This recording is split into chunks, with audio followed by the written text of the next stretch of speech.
Hello students, இன்னைக்கு நம்ம prime numbers ஈஸியாக எப்படி ஞாபகம் வச்சுக்கலாம்னு நான் சொல்ல போகிறேன். இப்போ ஃபஸ்ட்டு நம்ம 1 to 10 உள்ள prime numbers ஃபஸ்ட்டு எழுதிக்குவோம்.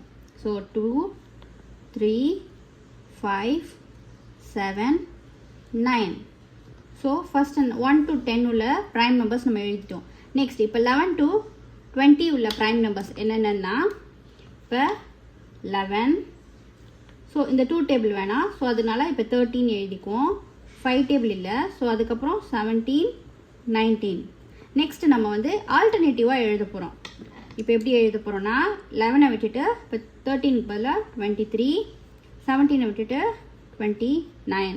நெக்ஸ்ட் அடுத்த ஆல்டர்னேட்டிவ் எப்படி இருக்கும்னா எப்படி 31, 37. ஸோ இது ஒரு பார்ட். இப்போ நெக்ஸ்ட் பார்ட்டில் வந்து ஃபஸ்ட்டு இந்த 3 நம்பர்ஸ் எடுத்துக்க போகிறோம். எந்தெந்த 3 நம்பர்ஸ் நம்ம எடுத்துக்க போகிறோன்னா 11, 13, 17. ஸோ இந்த இதோட 3 நம்பர்ஸ் எப்படி எடுத்துக்கணும்னா 41, 43, 47.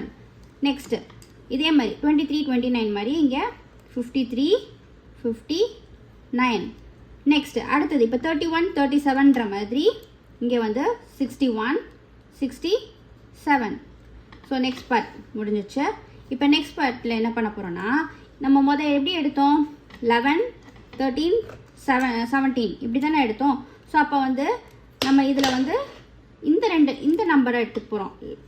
இந்த 3 நம்பர்ஸை எடுத்துக்க போகிறோம். ஸோ அப்போ வந்து இங்கே வந்து 71, 73, 79. நெக்ஸ்ட் அதே மாதிரி ஆல்டர்னேட்டிவ் நம்பர்ஸ் இந்த இங்கே இருக்கிற மாதிரியே. ஸோ 83, 89. லாஸ்ட்டாக ஒரே ஒரு நம்பர் தான் அது 97. That's all. ஸோ இதை வச்சு நீங்கள் ஈஸியாக ஞாபகம் வச்சுக்கலாம். Thank you students.